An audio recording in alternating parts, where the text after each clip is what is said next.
Hi, welcome to Elasticity. This is Arun Srinivasa and I'm going to talk to you a little bit about how to describe bodies in mathematics so that we have a sensible mathematical way of describing them, and how to talk about displacements in a mathematical way.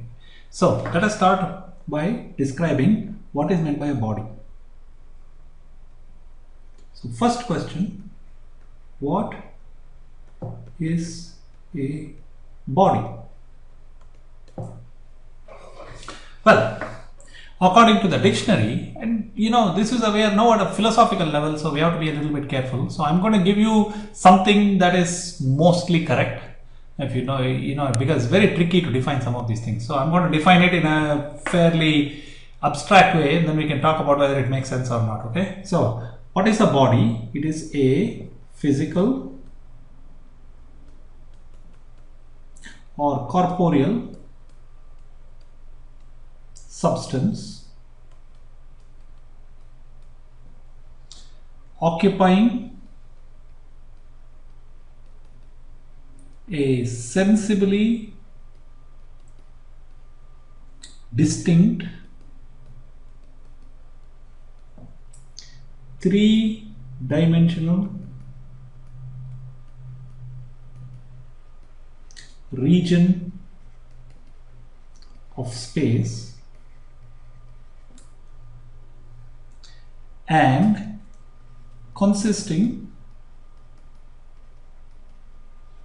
of a collection of individual substances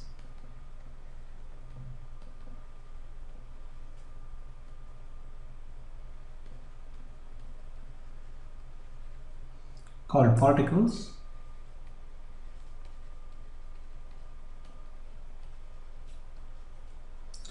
which themselves cannot be subdivided.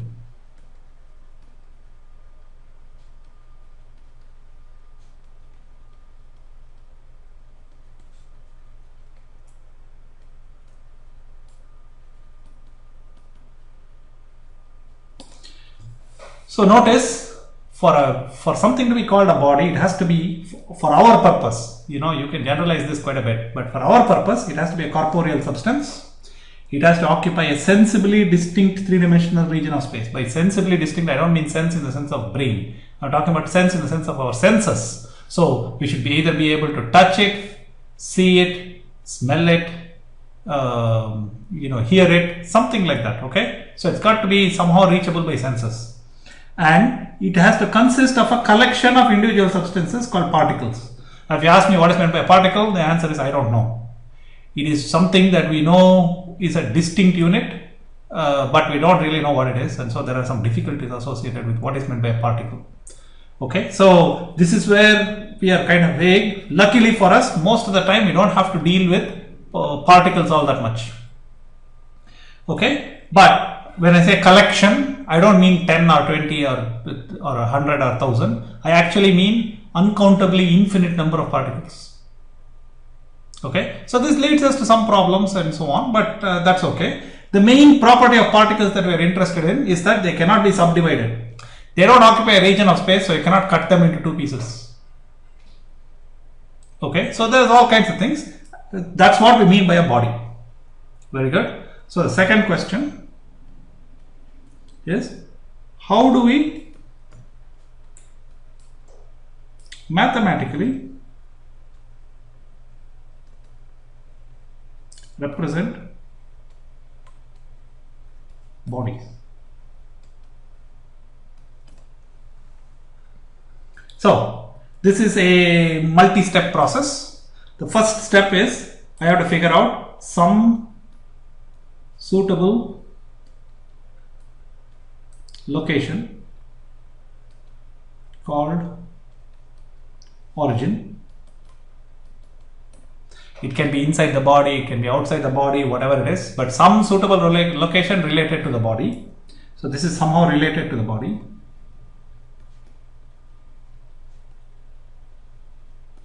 Second, you have to orient the body.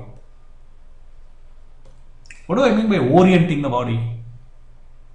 What I mean is you have to figure out whether this, given this point, whether I want to draw it, whether I want to do this way, whether I want to do that way, which way do I want. So there is some orientation to the body. Then once I have that, I have my axis. This is what represents the axis for the body. Then I'm going to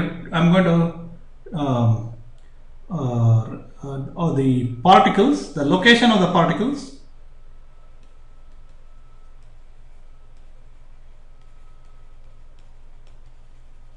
are given by using inequalities.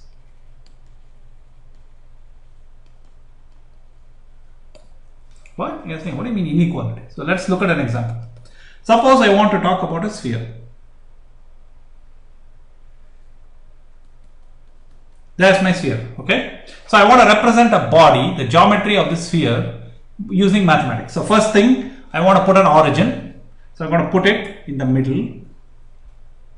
I'm going to represent, since it's a sphere, orientation doesn't matter all that much, but I'm going to pick the orientation and I'm going to represent my axis that way, x, y and z axis. Now I am ready to talk about the particles in the body are represented by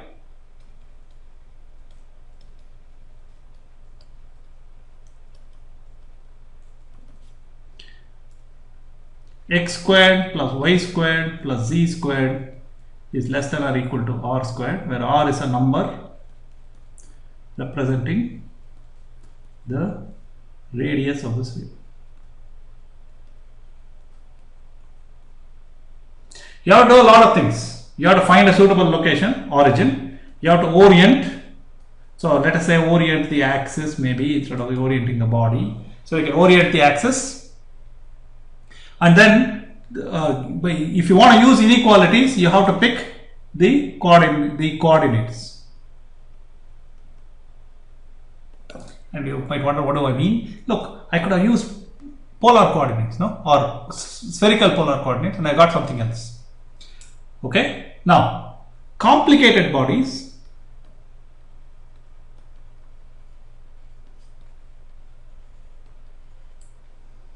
can be represented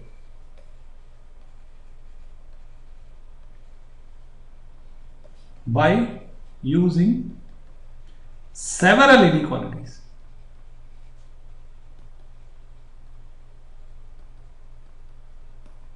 By the way, this is what at some abstract level, this is what SolidWorks does when it draws something. It represents the body by means of some inequalities. That's how it's able to draw those things. Okay, so remember, it's quite different than AutoCAD, because AutoCAD does not represent bodies, it only represents lines. Only SolidWorks starts representing bodies. So get an idea of the difference. Okay, so for example, if I have a cubic body,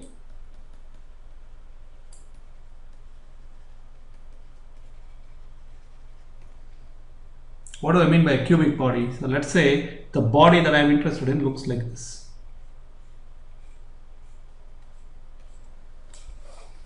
I want to represent this body mathematically. So choose an axis. I'm going to put it right in the middle. Okay, that's my origin. So my choice of origin is done. Now next, my axis. I'm going to put the axis perpendicular to the faces.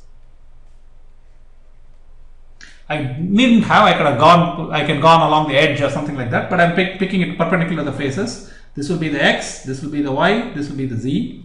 So I picked axis, then I'm going to use coordinates. So origin at center of cube, axis perpendicular to faces, coordinate Cartesian.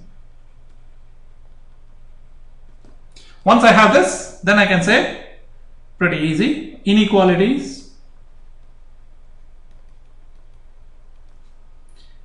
x lies between minus a and a, y lies between minus a and a, z lies between minus a and a. So if the dimension here, if the half width is a, then you can see x goes from minus a all the way down to plus a, y goes from minus a all the way down to plus a, z goes from minus a all the way down to plus a. Makes sense to you? Very good. And interiors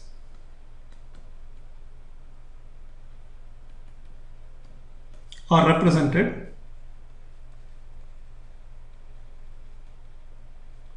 by strict inequalities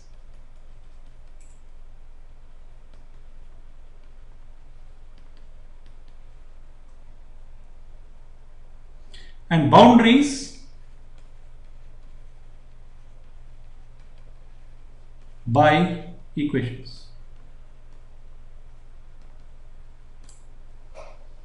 So I will get, if I put minus a less than x less than a, minus b less than y minus a less than y less than a, minus a less than z less than a, this is the interior of the cube.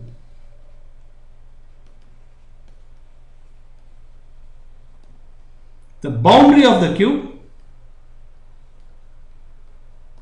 is x equal to a, x equal to minus a, y equal to b, a, y equal to minus a, z equal to a, z equal to minus a.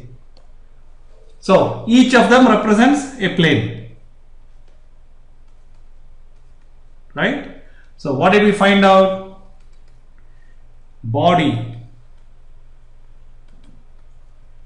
requires origin, axis, coordinates,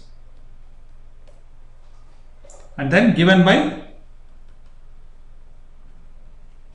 combination of inequalities of the form fi of x comma y comma z must be less than or equal to 0. Hey, wait a minute. How come we never talked about this? Oh, that's, for example, if I write x less than or equal to a, this is the same thing as writing x minus a less than or equal to 0. And then minus a greater than or less than or equal to x turns out to be the same as writing a minus x less than or equal to 0. Like that, you know what I mean? So you can always write it by moving everything to the right hand side. You can write it this way, and then boundaries are given by fi of x comma y comma 0 equal to 0, and interiors are given by fi x comma y comma z less than 0, and all of this I is from 1 to n. There may be many.